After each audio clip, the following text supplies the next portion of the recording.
अच्छा, चलिए आज की हम लोग मीटिंग शुरू करते हैं।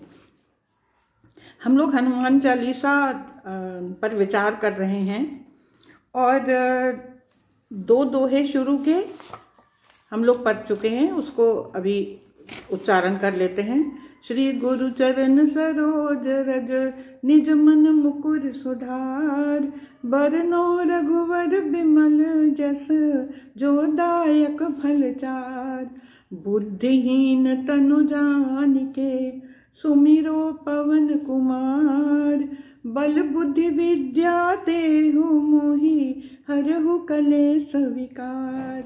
हम लोग प्रार्थना कर चुके हैं शुरू में कि हमारे मन रूपी आईने को शुद्ध कर दीजिए और जो हमारी आँख में जो तिमिर अंधकार छाया हुआ है अज्ञान का, उसको हे गुरुजी आप अपने चरण की धूल से हमारे मन का आईना साफ कर दीजिए, मुकुर को साफ कर दीजिए और हमारे ज्ञान चक्षु खोल दीजिए।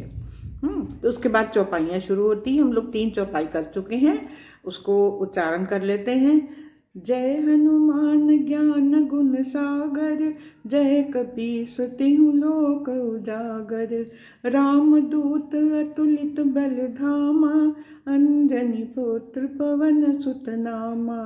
महावीर विक्रम बजरंगी, कुमति निवारि सुमति के संगी। इन तीनों चौपाइयों में हनुमान जी का जो वर्णन है, जो तुलसीदास जी ने किया है, इसमें सारे हर शब्द जितने भी लिखे हैं सब विशेषण हैं, एडजेक्टिव्स हैं, जो कि हनुमान जी की प्रतिष्ठा में लिखे गए हैं। वो महावीर हैं, वो विक्रम हैं, वो बजरंगी हैं, अतुलित बलधाम हैं, अंजनी पुत्र हैं, और जो उनके जो गुण हैं उनका वर्णन किया है। तो आज हम लोग इसके बाद एक तीसरी चौपाई कर चुके हैं, अब चौथी करते हैं। उसमें चौथी चौपाई में इनके हनुमान जी के स्वरूप का वर्णन है। देखिए, किसी को भी पहले देखते हैं ना, तो सामने जो पहले एक पर्सनालिटी दिखाई देती है, व्यक्तित्व, उसका आभूषण, उसके वस्त्र, उसकी मुस्कुराहट, उसकी सब चीज़ें, जो एक पहला एक इम्प्रेशन पड़ता है, उसी से हम आंक लेते हैं कि व्यक्ति सामने वाला कैसा है। और हनुमान जी के व्यक्तित्व की तो कहना ही क्या। तो उनके जो रूप का जो वर्णन है वो तुलसीदास जी ने यूँ किया है। कंचन वर्ण विराज सुवेशा, कानन कुंडल कुंचित केशा। देखिए कितना महत्वपूर्ण है व्यक्ति का व्यक्तित्व।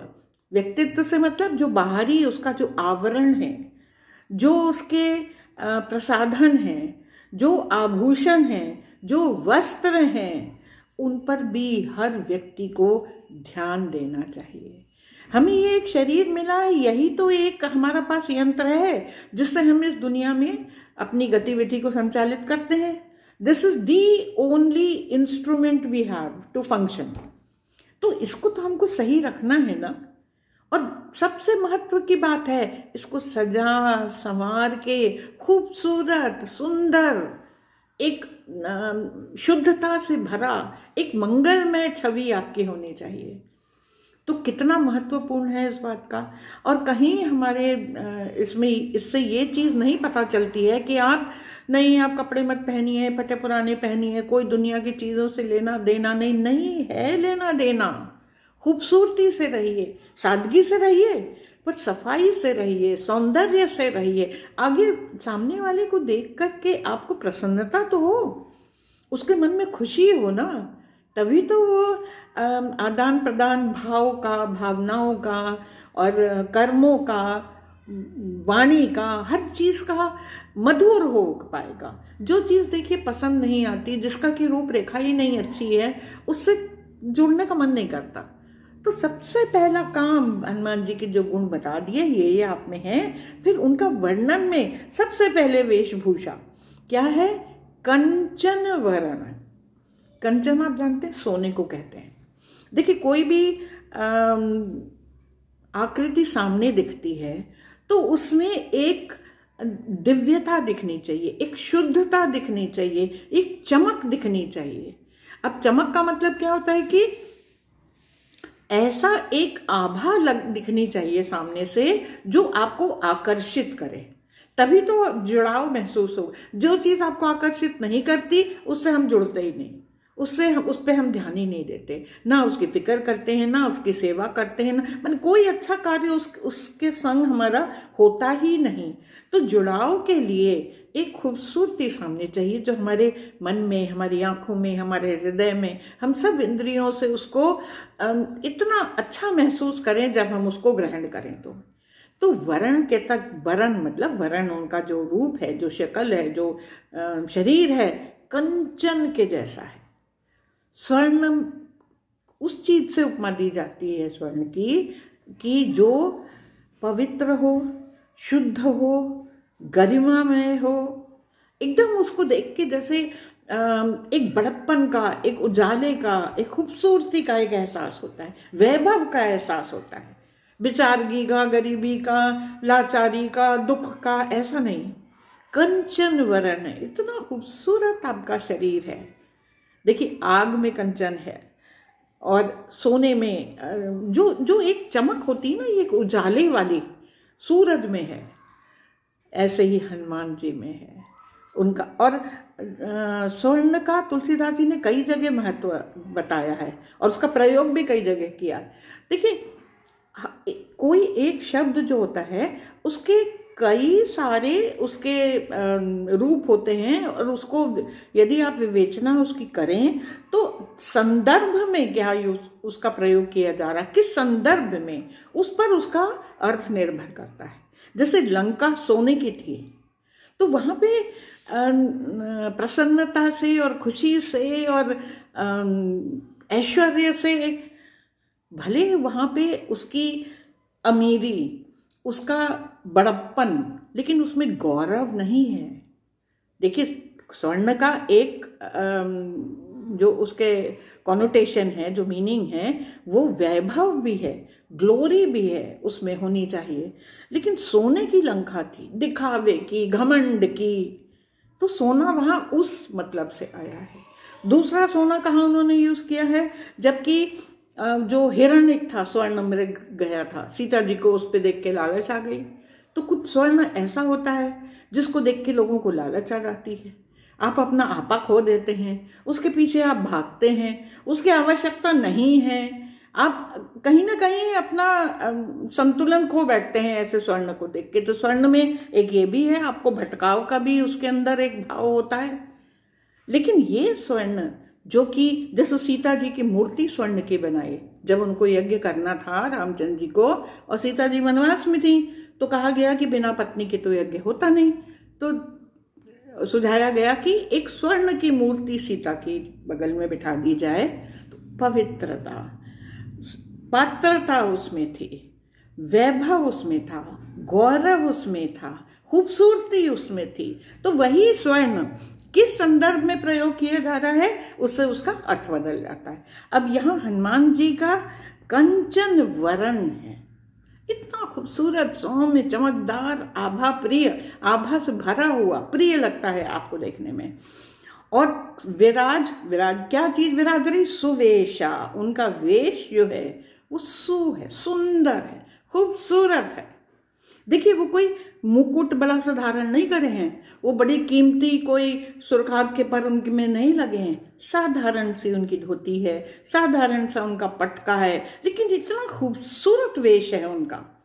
देखिए खूबसूरती का मतलब आडंबर नहीं होता, जो सिंप्लिसिटी कहते हैं ना, सिंप्लिसिटी में सौंदर्य है।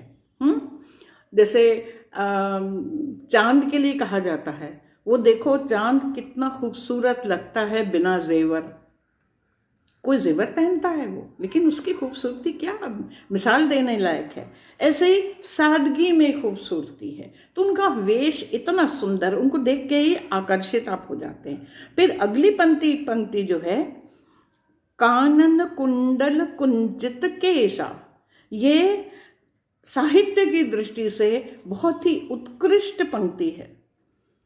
साहित्य में जो कविता लिखी जाती है उसमें कई तरह के अलंकार प्रयोग होते हैं। ये अनुप्रास अलंकार है। एक ही शब्द, एक ही अक्षर बार बार रिदम में, एक ठेके में जब वो आता है तो उसको अनुप्रास अलंकार कहते हैं। यहाँ पे क शब्द का इतना खूबसूरत प्रयोग किया गया है। कंचन वरण था पहली पंक्ति में, फिर कानन कुंडल कुंचित केसा, एकदम एक पोइट्री है, एक गायकी की तरह है।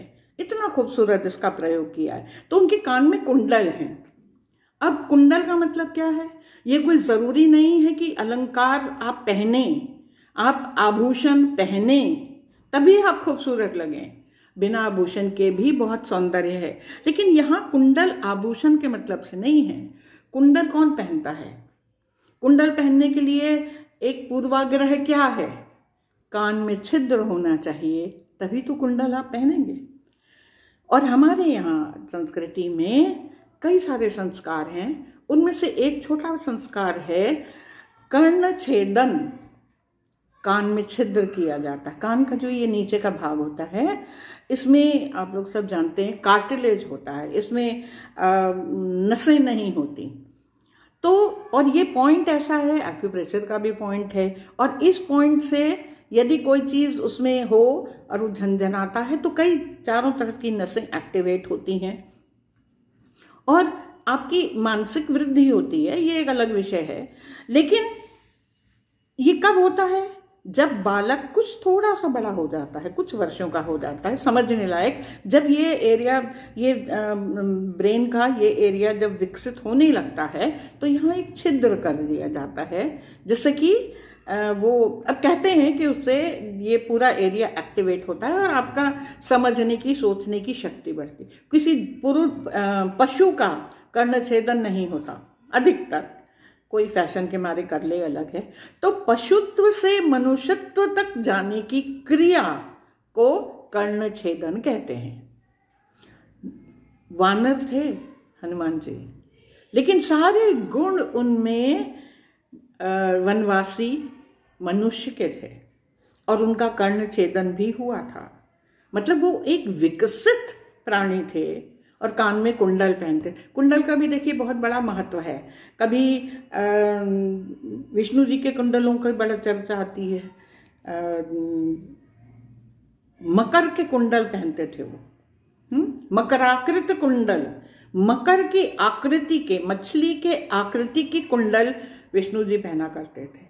हम लोगों ने जब शिव के ऊपर, शिव महिमा का जब किया था बखान या उसकी चर्चा करी थी, तो हर अंग की बात करी थी, उसमें शिव के कुंडल की भी बात करी थी।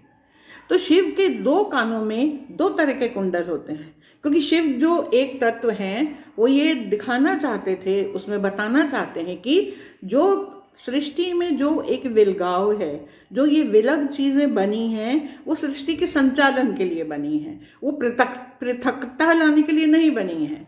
पुरुष और स्त्री, पुरुष और प्रकृति, पुरुष और परम पुरुष, जो भी दो चीजें हैं, ये केवल प्रकृति के संचालन में सुविधा के हेतु हैं और वास्तव में ये दोनों एक ही हैं। उसको दर्शाने के लिए शंकर जी के बाएं कान में स्त्री का कुंडल होता है और दाहिने कान में पुरुष का कुंडल होता है। हम सिर्फ ये बताना चाह रहे हैं कि कुंडल एक बहुत ही शुभ चीज माना जाता है, जो पुराने जमाने में हर पुरुष पहनता था। स्त्रियां तो खैर आभूषण बहुत तरीके के पहनती ही हैं, पुरुष भी पहनते थे। कानन कुंडल कुंचित केशा, केश भी कुंचित, घुंघराले बाल। अब देखिए घुंघराले बाल हर राक्षस के भी होते हैं। किसी राक्षस की फोटो देख लीजिए, जो ये चित्रकार लोग बनाते हैं ना, बड़े बड़े झुंड एकदम बालों के घुंघराले घुंघराले। तो कैसे बाल हैं घुंघराले? व्यवस्थित, खूबसूरत, सुंदर, ऐसे बाल श्री हनुमान जी के हैं जिनको देखकर प्रसन्नता हो। बालों की स्थिति से व्यक्ति के भाव, आंतरिक भाव का प्रदर्शन हो जाता है। द्रौपदी ने बाल खोल दिए थे, खून से नहला दिए जाएंगे तभी मैं बांधूंगी। इतनी ईर्ष्या, इतना बदला लेने की एक भावना, क्रोध, जो भी था, कारण जो भी रहा हो, लेकिन था। चाणक्य ने अपने बाल खोल दिए थे, चोटी खोल दी थी। एक दृढ़ निश्चय, अपने राष्ट्र के प्रति इतना समर्पण कि जब हमारे राष्ट्र का ये कार्य हो जाएगा तभी ये शिखा बंधेगी। केकई को भवन में गई, उन्होंने बाल खोल दिए अपने। कहने का तात्पर्य, बालों की स्थिति से मनोविज्ञान पता चल जाता है मनुष्य की हृदय की और भावनाओं की स्थिति का। तो कानन कुंडल कुंचित सुंदर व्यवस्थित घुंघराले बाल हनुमान जी के हैं। ये इस में चौथी चौपाई में इनके रूप का वर्णन किया गया है। अब अगले चौपाई में हम लोग अगले बातों का वर्णन देखेंगे श्री हनुमान जी का।